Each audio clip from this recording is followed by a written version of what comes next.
मैं शिव शरण यादव और इस साकेत विद्यालय परिवार आपका ऑनलाइन क्लास में स्वागत करता है। जैसा कि हम पहले वीडियो के माध्यम से समुच्चय सिद्धांत क्लास 11th में समुच्चय सिद्धांत का हमने अध्ययन का बेसिक जानकारी ली थी, उसी क्रम में आज हम आगे बढ़ेंगे समुच्चय का निरूपण।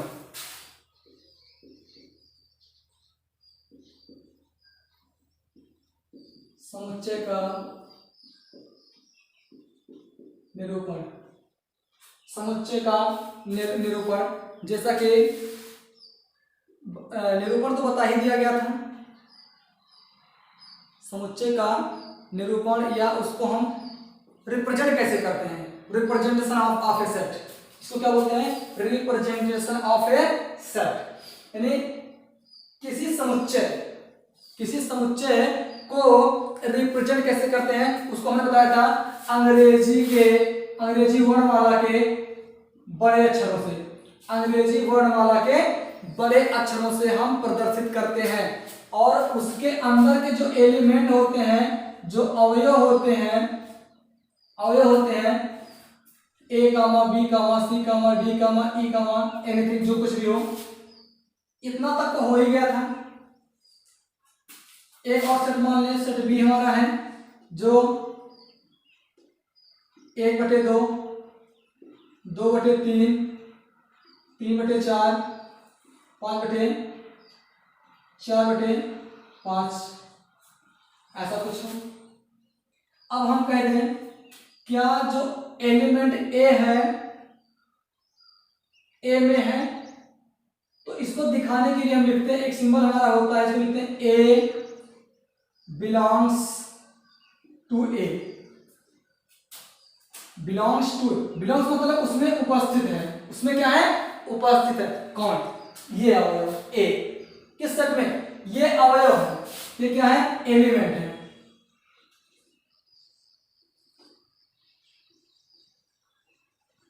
एलिमेंट है, ये क्या है? हमारा सेट। तो ए क्या कर रहा है? सेट ए में क्या कर रहा है? बिलोंग कर रहा है। सेट ए में क्या कर रहा है? बिलोंग कर रहा है। अगर क्या पूछे क्या बी बिलोंग्स टू ए, इसको फिजिक्स भाषा में कहेंगे एप्सिलॉन लिखा जाता है, तो एप्सिलॉन नहीं है, इसमें ये होता है बिलोंग्स टू, यानी उसमें उपस्थित है।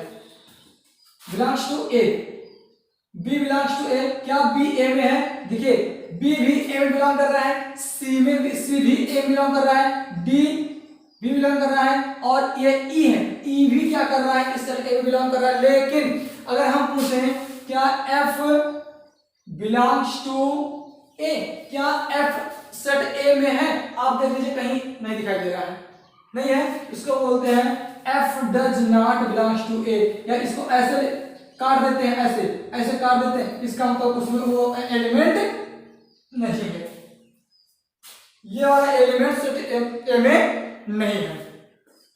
सिमिलरली उसी प्रकार हम पूछें या कहें 1/2 बिलोंग्स टू बी, बिल्कुल है। बोले 4/5 बिलोंग्स टू बी, बिल्कुल है। अब बोले 5/6 बिलोंग्स टू बी, आप कहेंगे नहीं है। नहीं का मतलब हो गया ये डज नॉट। तो ये हो गया रिप्रेजेंटेशन ऑफ ए सेट, समुच्चय का निरूपण। तो अगला हमारा है समुच्चय निरूपण की विधियां। समुच्चय निरूपण की विधियां अगला है हमारा समुच्चय निरूपण की विधियां। समुच्चय को हम कितने रूप में निरूपित कर सकते हैं?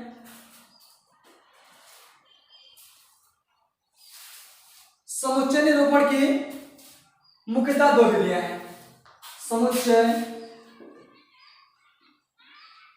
समुच्चय निरूपण की विधियां।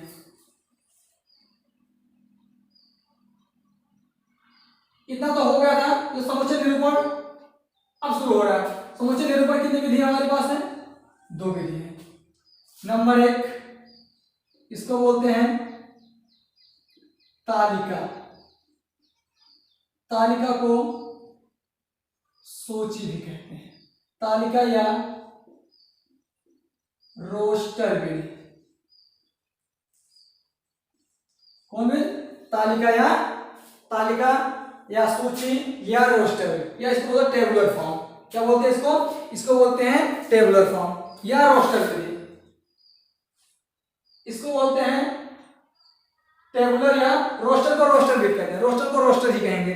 दूसरा इसका है, इसको बोलते हैं गुण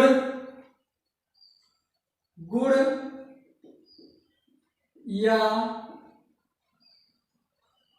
समुच्चय निर्माण विधि। गुण या समुच्चय निर्माण विधि।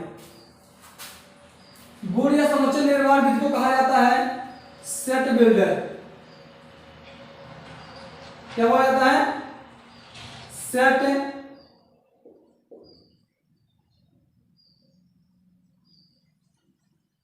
Builder form. क्या बोलते हैं इसको? बोलते हैं टेबुलर या roster form. Set builder form क्या होगा? ये सेट बिल्डर फॉर्म हो गया। यह प्रॉपर्टी मेथड। गुण निर्माण विधि क्या हो गया? निर्माण विधि को सेट बिल्डर फॉर्म या इसको बोलेंगे property method. Property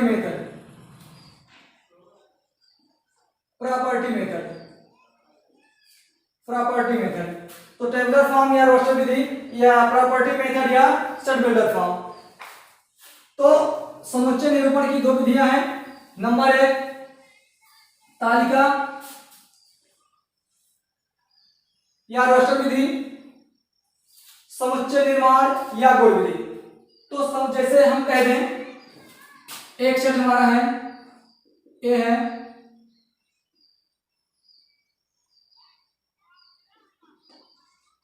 A E I O you, ऐसा हो गया।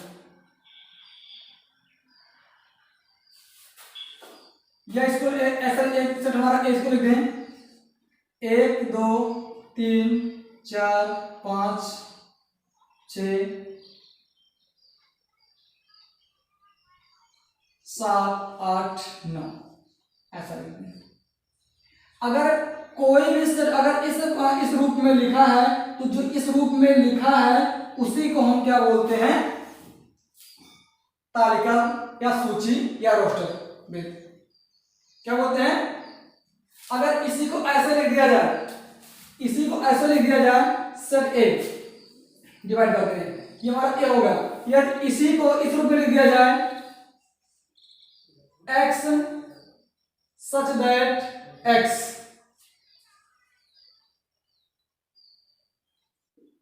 अंग्रेजी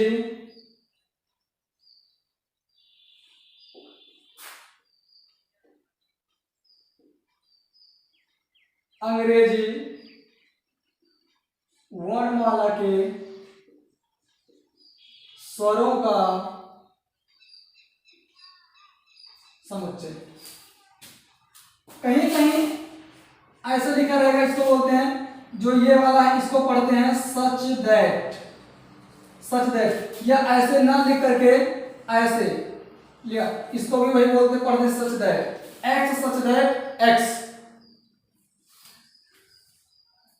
सच दैट एक्स। देखिए ये तो तालिका विधि या सूची हो गया या रोस्टर हो गया, या गुण विधि समुच्चय निर्माण उसको बनाना है, बना करके लिखना है। कैसे करके लिखना है? बना करके लिखना है। जैसे अगर हम लिख दें ये लिखा है 1 2 3 4 5 6 7 8 9, इसको ये तो रोस्टर रूप में है, तालिका है या सूचीबद्ध रूप में है, रोस्टर फॉर्म में है। तो इसको अगर हम लिखें, इसको लिख सकते हैं x such that x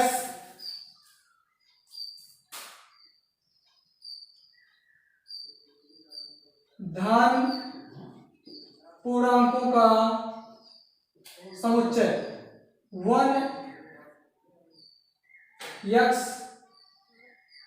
less than or equal to 9। एक से बराबर, एक के बराबर x जो है, एक के क्या है, एक के बराबर, एक से बड़ा या 9 से छोटा या 9 के बराबर, ऐसा भी लिखा जा सकता है। या इसको ऐसे लिख दें, या इसको ऐसे लिख दें 1 3 5 डॉट डॉट। इसका मतलब क्या, ये सेट बिल्डर फॉर्म में होगा, सॉरी ये तालिका में हो गया, रोस्टर मेथड हो गया। इसको अगर किस रूप में लिखा जाए, गुण विधि समुच्चय निर्माण विधि, गुण विधिया समुच्चय निर्माण विधि, गुण विधिया समुच्चय निर्माण विधि लिखें तो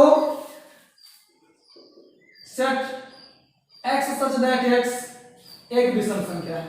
क्या है, x सच दैट x एक विषम संख्या है। कौन संख्या है, विषम संख्या। बिल्कुल 1 3 5 7 9 11 13 15 17 19 ऐसे आपका आएगा। तो क्या ये संख्या है समय की विषम संख्या है। x सच दैट x कौन संख्या है, विषम संख्या है। x सच दैट x क्या कौन संख्या है, विषम संख्या है। x सच दैट x विषम संख्या है। अगर ऐसा लिखा हो, अगर ऐसा लिखा हो, एक सर ऐसा कुछ, ये सर a मान लें, b मान लें, c मान, s मान लेते हैं, लिख दें 1 4 9 16 25 dot dot, 16 9 25 dot dot. Dot dot का मतलब 1 का वर्ग 1, 2 का वर्ग 4, 3 का वर्ग 9, 4 का वर्ग 16, 5 का वर्ग 25, ऐसे 6 का वर्ग 36, ऐसे 7 का वर्ग, 8 का वर्ग, 9 का वर्ग, सब आता रहेगा, बिल्कुल आता रहेगा। यहां पर इसको हम लिखेंगे, ये समुच्चय रोस्टर विधि है, इसको लिखेंगे set A x such that x, लिख देंगे इसको पूर्ण वर्ग संख्या है। कौन संख्या है, पूर्ण वर्ग संख्या है। तो इसी प्रकार से ये तालिका हो गया, वो हमारा क्या हो गया, गुण विधिया निर्माण विधि।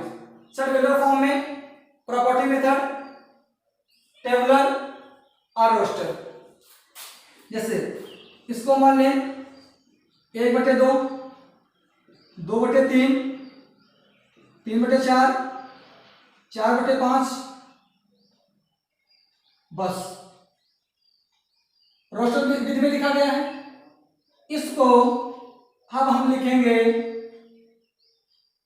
किसमें, गुण विधि समुच्चय निर्माण विधि में। कैसे लिखेंगे, इसको लिखने के लिए क्या लिखें, a इक्वल टू या b equal to x such that x equal to n upon n plus 1, जहां n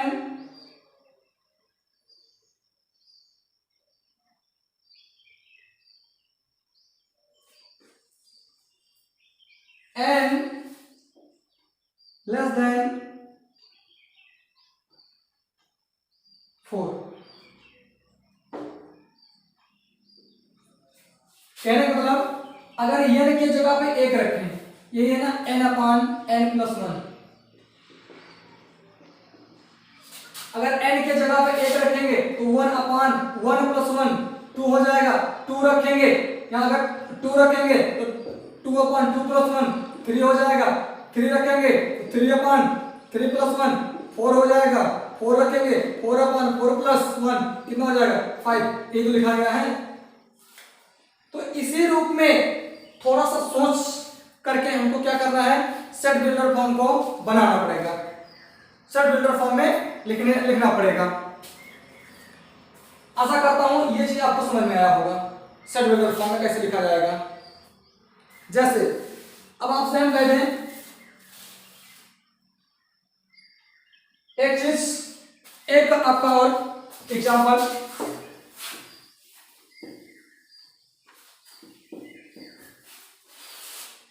कहते हैं एक सेट हमारा ए है, लिख दें ये 2 है। क्या है, 2 है। अगर इसको इसको लिखने के लिए कह दिया जाए सेट बिल्डर फॉर्म में लिख दीजिए। ये तो रोस्टर रूप में है, सेट बिल्डर फॉर्म में कैसे लिखेंगे? आप कहेंगे सम भी है। हमने कहा था, हमने शुरुआत में ये बताया था या 10th में आप पढ़े होंगे, previous you have learn in previous class 2 is some prime number, यानी सम अभाज्य संख्या है। क्या है? इवन प्राइम नंबर है, इवन प्राइम नंबर है। या a इक्वल टू हो जाएगा x सच दैट x एक सम अभाज्य संख्या। सम अभाज्य संख्या वह संख्या जो सम भी हो और क्या हो, अभाज्य भी होगा, अभाज्य भी हो, उसे क्या बोलते हैं हम? सम अभाज्य संख्या। क्या बोलते हैं? सम अभाज्य संख्या। तो यहां पर हो गया हमारा समुच्चय निरूपण की विधियां। समुच्चय निरूपण की 2 विधियां हैं। समुच्चय निरूपण की 2 विधियां हैं। आगे समुच्चय के प्रकार हमको पढ़ना है। समुच्चय के प्रकार, तो समुच्चय के प्रकार में हमको पढ़ना है समुच्चय कितने प्रकार के होते हैं। समुच्चय के प्रकार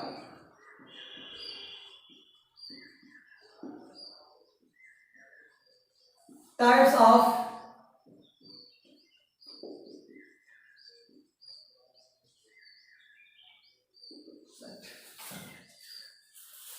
समुच्चय के प्रकार। समुच्चय कई प्रकार के होते हैं। पहला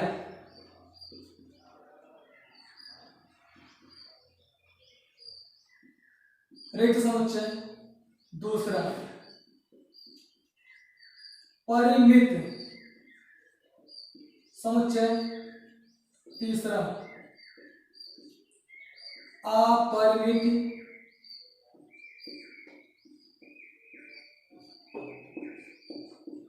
समुच्चय,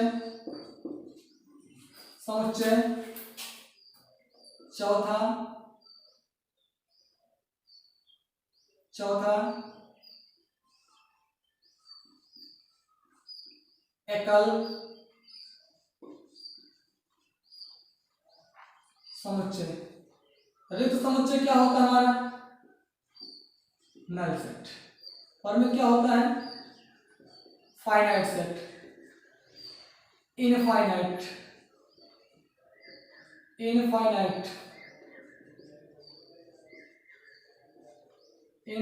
सेट। एकल समय क्या होता है? इसको सिंगलेटन सेट,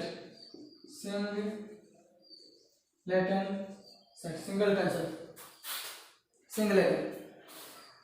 अब इनको हम बारी बारी से परिभाषित करेंगे। अगला होता है समान, अगला ये 5वां समान समुच्चय, इसको बोलते हैं इक्वल सेट। कौन सेट हो गया? ये हमारा हो गया इक्वल सेट।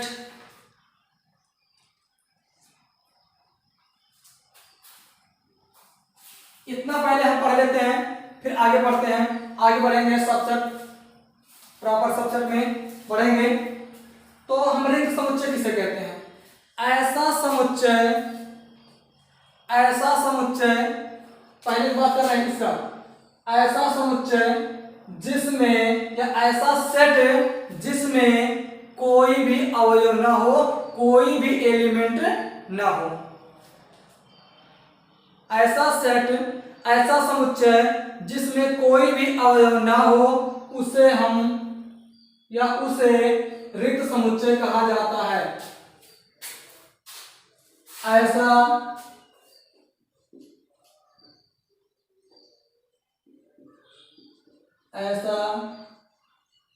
समुच्चय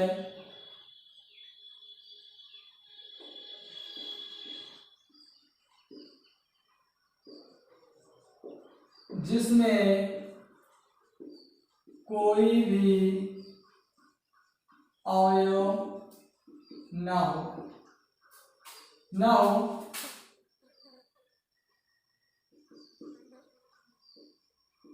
रिक्त समुच्चय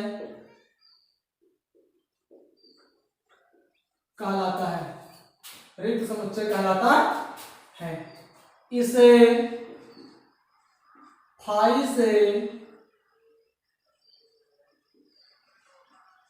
प्रदर्शित करते हैं, इसे फाई से प्रदर्शित करते हैं। जैसे हम कहते हैं एक सेट ए है, 2 3, इसमें कितने अवयव, 1 2 अवयव है। कितने अवयव हैं?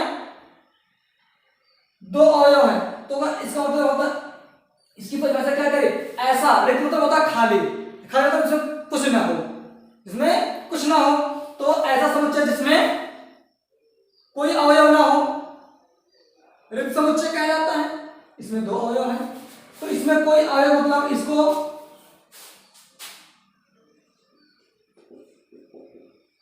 या तो इस प्रकार से प्रदर्शित करते हैं या A = 5 देते हैं।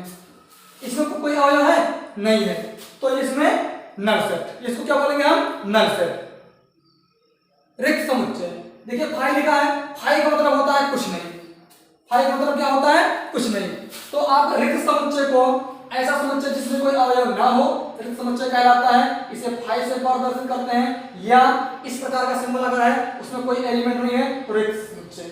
यहां पर क्या होता है हमारा A = 5 रिक्त समुच्चय। अगला है पारमित समुच्चय। अगला क्या है, अगला है यह पारमित समुच्चय, जिस परिमित मतलब क्या होता है, सीमित, सीमित अर्थात जिसे गिना जा सकता है, जिस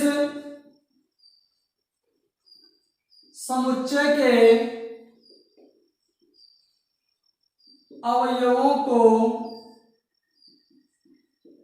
गिना जा सकता है।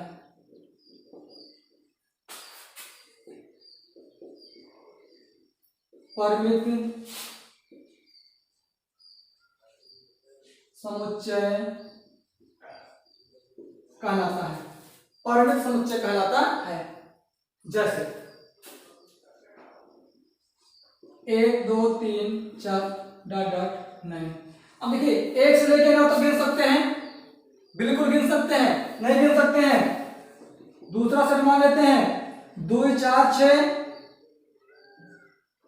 8 10 100, यानी सम संख्याओं का समुच्चय। लेकिन कहां से, 2 से लेके 100 तक के हैं, 100 से ज्यादा नहीं है।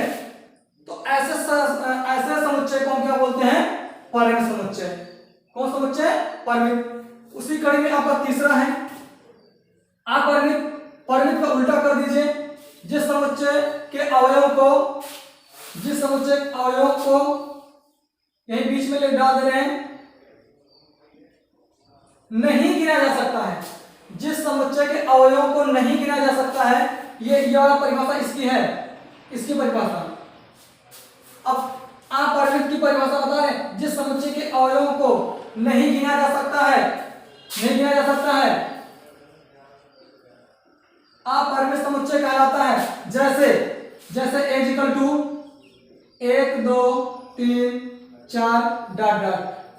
अब डॉट डॉट का मतलब क्या हो गया, इसके आगे संख्याएं ऐसे चलती रहेंगी, अर्थात हम 1 से शुरू कर रहे हैं, कहां पर हो रहा है मुझे पता नहीं है। हम जिसके अवयव को नहीं गिन सकते हैं उसको हम बोलते हैं अपरिमित समुच्चय।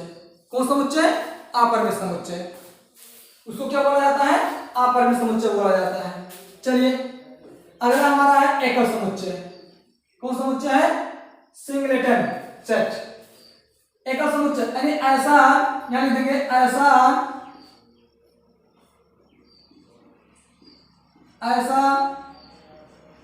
समुच्चय जिसमें केवल एक ही अवयव हो, ऐसा समुच्चय जिसमें केवल एक ही अवयव हो, उसे एकल समुच्चय कहते हैं। जैसे A = 2, अभी हमने बताया 2, एक ही अवयव है, देख लीजिए, दो अवयव एकल मतलब एक ही होता है। ऐसा सेट, ऐसा समुच्चय जिसमें केवल एक ही अवयव हो, जिसमें केवल एक ही अवयव हो, उसे एकल समुच्चय कहा जाता है। दूसरा मान लीजिए, फाइव मान लीजिए। अगर नहीं, अगर ऐसा लिखा है 5, तो आप ये मत सोचिएगा कि ये रिक्त समुच्चय, नहीं, हमने बताया अगर ऐसे लिखा है उसके अंदर कुछ नहीं है तब तो हमारा रिक्त समुच्चय होगा। अगर इसके अंदर कुछ लिखा है उसका मतलब एकल समुच्चय। क्या होता है? एकल समुच्चय।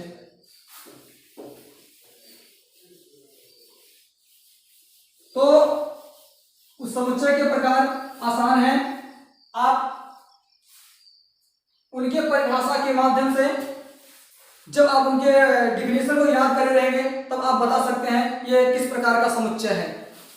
इसमें अगला है इक्वल सेट अर्थात समान समुच्चय। दो समुच्चय समान तब होते हैं, यहां लिखेंगे इसकी परिभाषा में, दो समुच्चय समान तब होते हैं जब उनके अवयव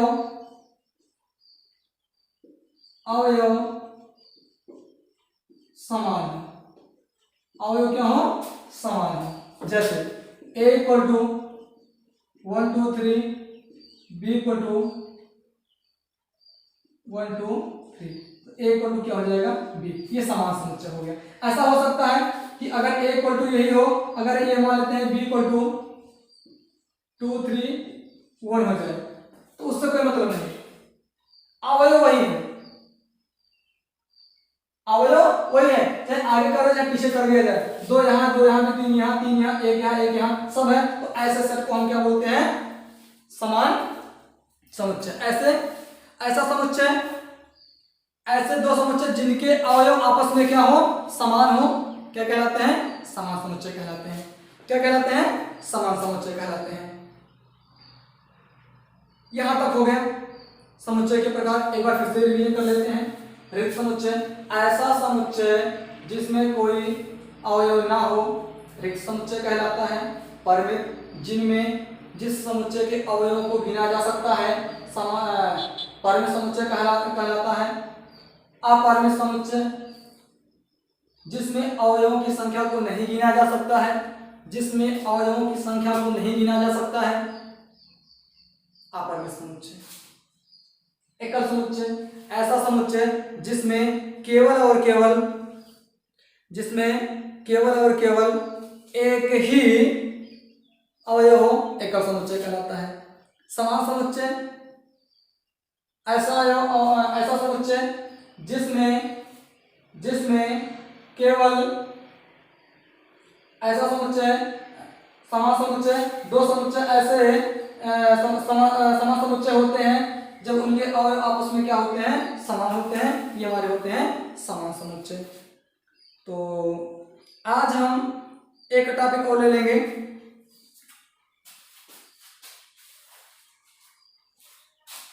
उपसमुच्चय। इसको बोलते हैं सबसेट।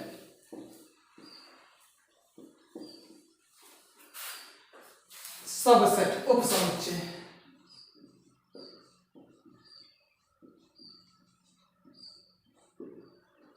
इसको बोलते हैं सबसेट। क्या होता है उसके बारे में हम अध्ययन करेंगे। तो उपसमुच्चय की परिभाषा, उपसमुच्चय किसे कहते हैं? यदि दो समुच्चय ए और बी हो, यदि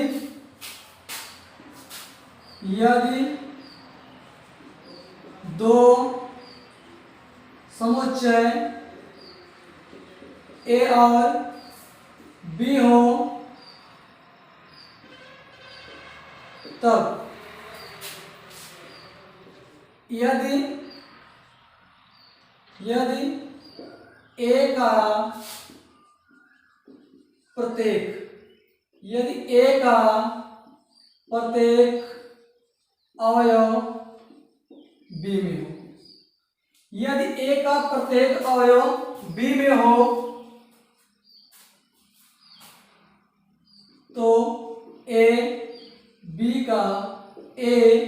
का उप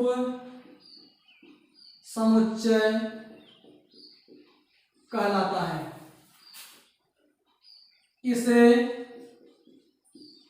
ए सबसेट बी से, यही है, ये सिंबल है, इसको बोलते हैं सबसेट।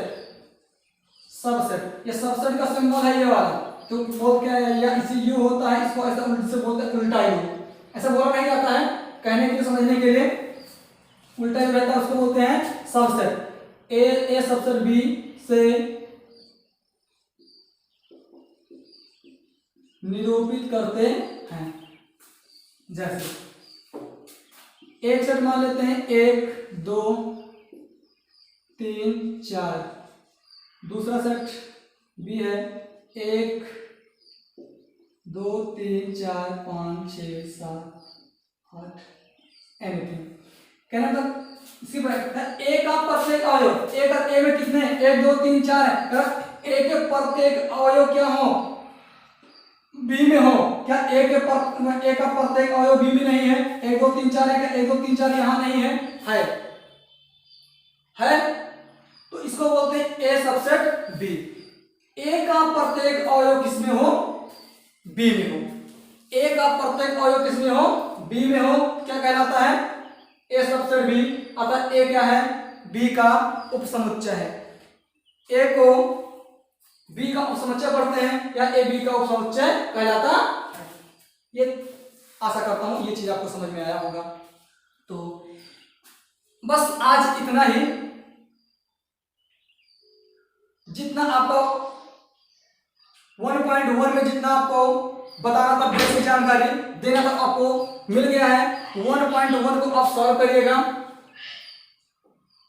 1.1 को आप सॉल्व करिएगा। जो दिक्कत होगा या कोई डाउट होगा आप कमेंट के माध्यम से बता सकते हैं। बस आज इतना ही। कल आपको नंबर ऑफ सबसेट या उपसमुच्चयों की संख्या और कुछ क्वेश्चंस बताए जाएंगे। आगे सम्मिलन होता है, इसे यूनियन बोलते हैं, डिसजॉइंट बोलते हैं, सब बताया जाएगा। बस आज इतना ही, और लेक्चर समाप्त करते करते आप सेहत का विशेष ध्यान रखिएगा, हंसते रहिए, मुस्कुराते रहिए। कुछ लोग ये भी कहते हैं, सब तो ये कह रहे हैं सेहत का ध्यान दीजिए, आप नहीं रख रहे हैं, हम तो बचपन से ऐसे ही हैं, कितना भी कुछ कर लें कोई दिक्कत नहीं, कुछ फर्क पड़ने वाला नहीं है, ऐसे ही हैं, ऐसे ही रहेंगे। तो हमारी फिक्र मत करिए, आप अपना विशेष का ध्यान दीजिएगा, हम आशा करते हैं। धन्यवाद।